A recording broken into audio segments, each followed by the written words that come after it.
As preocupações do ponto 4 incluem a sensação de alguma coisa faltando à vida.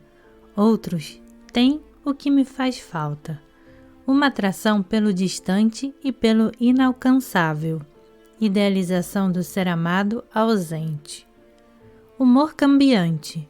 Boas maneiras, luxo e bom gosto como sustentáculos exteriores da autoestima. Um vínculo com o humor da melancolia, ter como meta a profundidade do sentimento mais do que a simples felicidade. Impaciência com a vulgaridade dos sentimentos comuns. Necessidade de reintensificar os próprios sentimentos através da perda, da imaginação exaltada e dos atos dramáticos. A busca da autenticidade. A sensação de que o presente não é real, de que o verdadeiro eu vai emergir no futuro através da experiência de ser profundamente amado.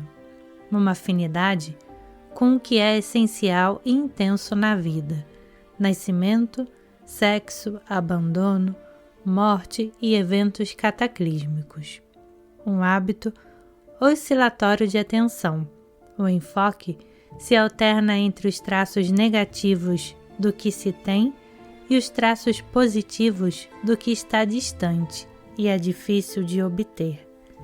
Esse estilo de atenção reforça sentimentos de abandono e perda, mas também se presta uma sensibilidade à emocionalidade e à dor de outras pessoas, uma capacidade de dar apoio aos outros em crise.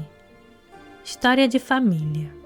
O tema subjacente é a perda na infância. Quatros descrevem muitas versões de ser abandonados por alguém importante no início da vida. Muitas vezes descrevem um abandono puro e simples, sendo o exemplo mais comum o divórcio, no qual foi embora a mãe ou o pai por eles amado. Outro tema é o de ter nascido numa família pesarosa, em que a criança era valorizada por sua identificação com o sofrimento de um adulto próximo. A declaração seguinte foi feita por uma talentosa bailarina que passou a maior parte da vida adulta sem se relacionar, inteiramente dedicada à sua arte. Fui bebê de incubadora e eu era tão frágil que disseram a meus pais ser pouco provável que eu sobrevivesse. Acho que eles se afastaram de mim a fim de proteger seus próprios sentimentos, porque, embora eu não tenha sido literalmente abandonada, essa imagem me serve corretamente. Quando eu ainda era bebê, meu pai começou a morrer. Sempre penso em mim mesma como alguém com um caixão, na sala de estar e perfume de flores na casa. Sinto atração por pessoas que estão próximas de uma crise ou da morte, porque têm um contato muito mais íntimo com seu eu profundo e estão dispostas a ser honestas de maneira integral. Outra situação da infância é descrita por quatros que se sentiam abandonados porque um dos pais ia e vinha, ou era alternadamente cruel e bondoso. A criança se apegou à promessa de afeição e de amor e ficou com raiva quando esta não era cumprida. Quando eu nasci, meu pai levou minha mãe numa viagem ao redor do mundo, em comemoração ao êxito do meu nascimento, e me deixou para trás com uma babá. Eu o adorava e fazia tudo o que podia para lhe agradar. Ele era vistoso, popular e difícil de alcançar, a não ser quando minha mãe também estava lá. Ele partia em longas viagens, e antes dele chegar, eu ficava louca pela ideia de fazê-lo ficar. Parecia a minha única chance de ficar com ele. Ele trazia presentes e contava histórias, e então partia de novo, ou pior ainda, partia com ela, e lá ficava eu novamente me preparando para a próxima vez. Há várias teorias sobre a depressão, fundamentadas na ideia de que a raiva gerada na infância se voltou para dentro, contra o próprio eu. Românticos comumente descrevem sentimentos prematuros de perda que resultaram em depressão recorrente durante a vida adulta. Esta declaração foi feita por um homem que viajou pelo mundo durante 10 anos em busca da companheira perfeita. Em diferentes pontos de sua viagem, idealizou tipos radicalmente diferentes de mulheres, tanto por sua atração física quanto por certas qualidades de ser que ele atribuía à cultura em que se encontrava. Como era de esperar, assim que se apaixonava por uma dessas mulheres, começava também a sentir falta das características especiais das outras. Na época em que fez esse depoimento, ele já tinha ganho milhões de dólares como importador, mas estava ainda inteiramente envolvido em sua busca contínua de uma esposa. Um dia, perguntei à minha mãe se ela tinha me amamentado no peito, e ela confirmou que sim, por algum tempo. Meu palpite é que me satisfizeram como bebê, mas um dia tudo se acabou. Aliás, é dessa forma que me sinto ter sido tratado por ela. Uma hora ela está lá para mim, mas depois já não está. Isso se tornou uma postura de vida. Eu fui feliz um dia, para onde foi essa felicidade? Toda a minha vida tenho estado procurando, para onde foi? Mas quando as pessoas perguntam o que me está faltando na vida e o que é isso que eu acho que estou procurando, não respondo que estou procurando aquela coisa ou aquela pessoa ou aquele dinheiro. Estou em busca disto, aquele sentimento de conexão com algo maravilhoso que está sempre oculto e sempre fora de alcance.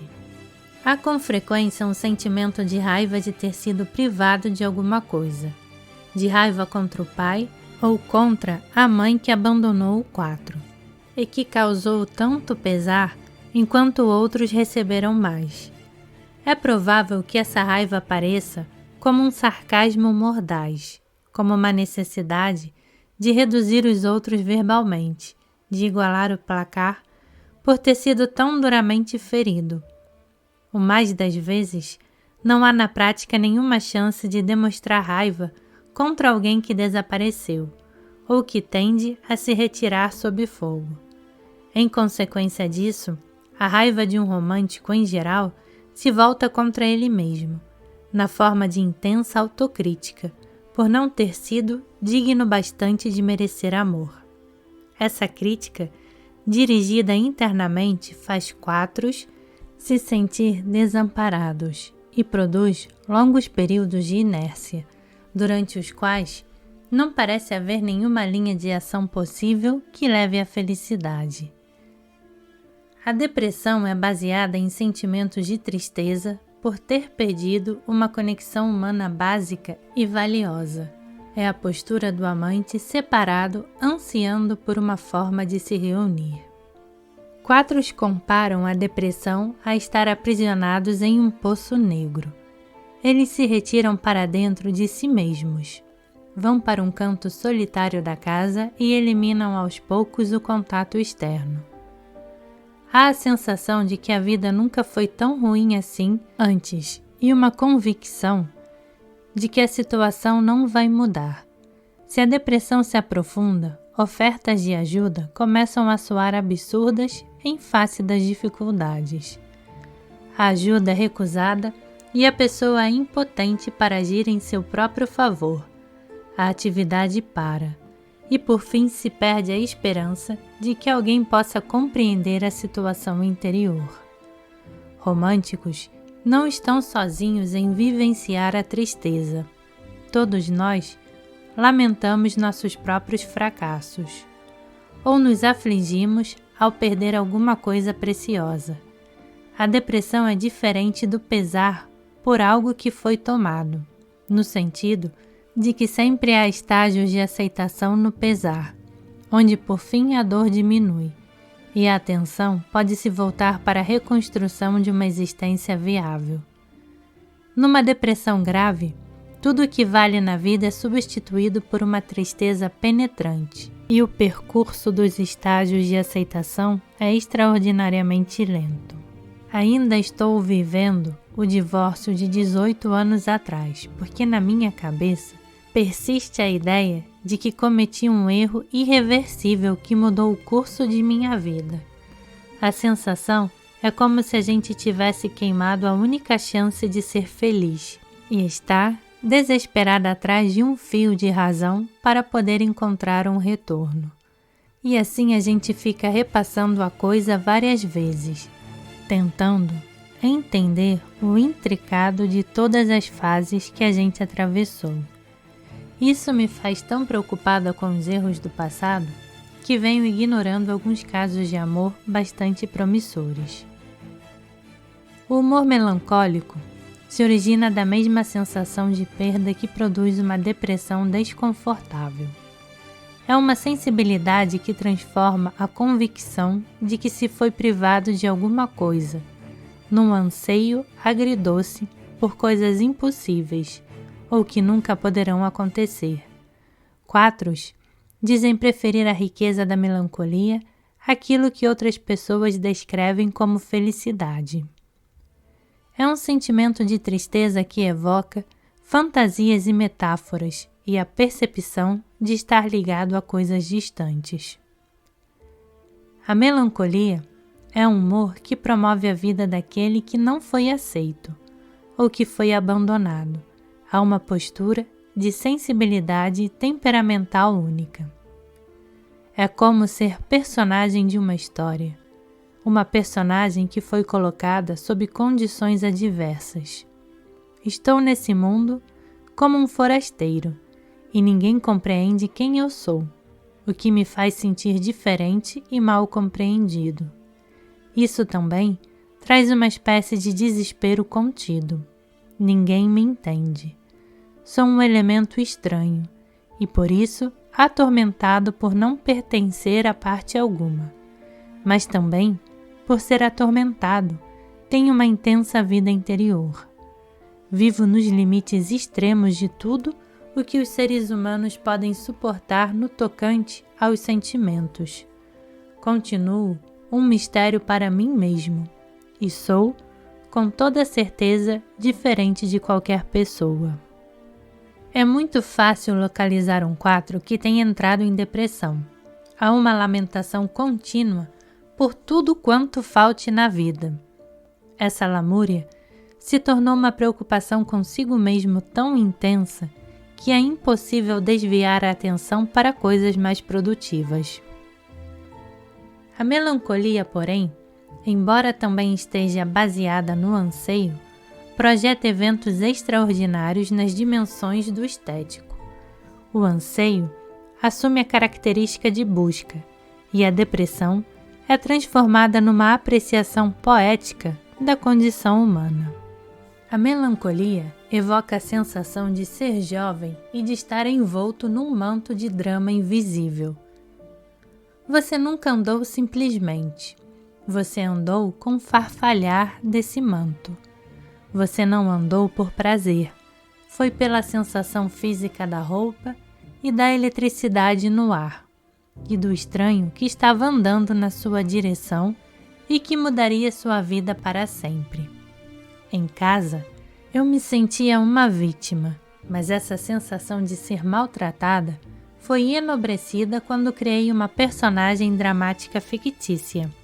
Ela sabia colocar seu manto e sua mágica, e não estava interessada em brincadeira nem em ser feliz, porque, em lugar disso, ela buscava o extraordinário. Me lembro de caminhadas onde a imagem de um pássaro em voo ficava dentro de mim por uma milha, ou então uma flor molhada se tornava razão bastante para prosseguir por mais um dia. A melancolia é o lugar onde eu decidi ficar. É o lugar para transformar sua vida numa experiência artística. E embora ela gire em torno da busca de algo ainda por vir, é essa busca que me faz feliz. Há uma linha tênue entre viver a vida como expressão artística a se envolver com a dor como forma de criar uma imagem estética de si mesmo. A relação entre a privação e a expressão artística é tão antiga quanto a imagem do artista que prefere morrer de fome numa mansarda a compreender sua vida criativa vendendo para ter uma subsistência lucrativa.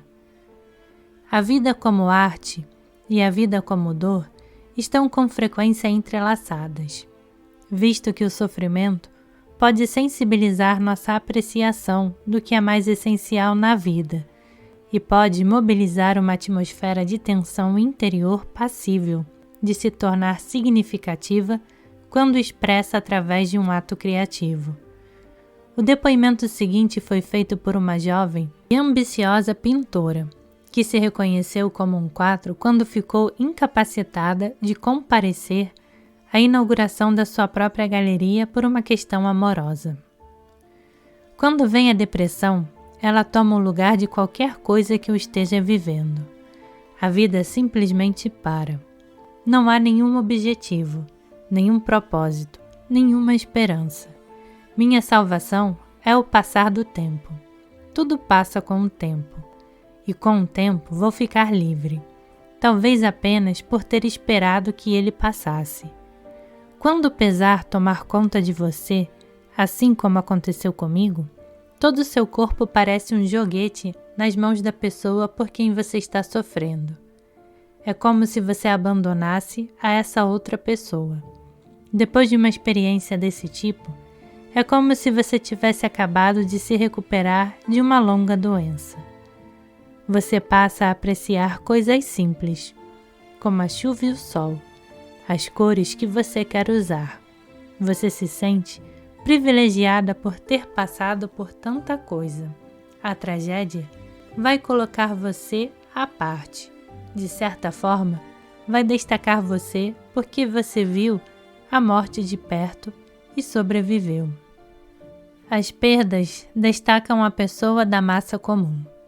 Provisoriamente, a tornam um ser trágico e diferente, e de certo modo especial, visto que nesse período de tempo ela sente de forma mais profunda que as outras pessoas.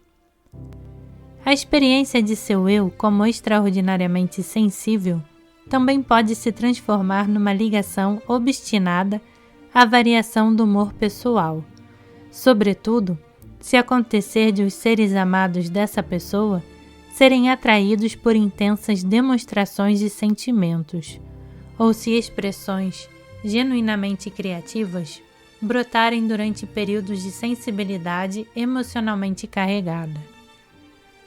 O dilema de uma criatividade que é incitada pela dor é exemplificada pela vida do poeta Rilke, que sofria de profunda angústia psicológica, mas que permaneceu relutante em fazer análise. Ele tinha certeza de que, se seus demônios fossem expelidos, seus anjos também receberiam um choque. 4 é o lugar do artista no Eneagrama, o que literalmente significa que muitos artistas em atividade são 4s, mas o que também indica um temperamento que prefere o estado de evocação sentimental e emocional. Crises de nostalgia e desespero forçosamente produzem uma intensificação de climas emocionais habituais. Essa intensidade e a sensação de desígnios especiais por ela gerada podem tornar os humores cambiantes da melancolia muito mais atraentes que a gama de sentimentos comuns. Românticos vivem nos polos externos da vida emocional. Há uma tendência a oscilar entre a depressão num extremo e a hiperatividade no outro. 4s se descrevem como gravitando para um dos polos emocionais, ou como tendo vivido a vida oscilando entre dois extremos. Há 3 tipos de 4s: os basicamente deprimidos, os basicamente hiperativos e os basicamente oscilantes no humor, entre os dois extremos emocionais. Todos os 3 tipos sentem que algo vital da vida foi levado embora e estão buscando recuperar o que foi perdido, mas os diferentes tipos de 4 partem nessa busca por meios radicalmente distintos. O 4, basicamente deprimido, tende a se recolher interiormente, absorvido em si mesmo na busca de um significado. O basicamente hiperativo não tem absolutamente a aparência de deprimido e sabe entrar e sair com rapidez de atividades e de casos de amor, tentando extrair um sentido das mesmas fontes externas que parecem tornar outras pessoas felizes. O 4, cujo humor oscila entre os polos de depressão e de hiperatividade, exibe a imagem mais fiel da emoção interior descrita por todos os românticos. Há mudanças radicais na emoção. O amor se transforma em ódio e a paixão em apatia. É provável a atração por amores impossíveis ou destrutivos, acompanhada de cenas dramáticas e o descargo de intensos sentimentos sob a forma de fantasias suicidas. 4 normais dizem que o suicídio surge em suas mentes como uma opção no caso de a vida começar a ficar muito ruim. 4 estão propensos a um humor sombrio, mordaz e sarcástico, que revela sua raiva interior. Descrevem o suicídio como algo que se pode contar se a vida exigir demais. O que querem dizer com isso é que pensam em saltar de paraquedas, em se safar, como uma opção assim, como um 2 poderia pensar na sedução como uma opção, ou um 8 poderia imaginar destruir alguém como uma opção, sem nenhuma intenção firme de colocar isso em prática.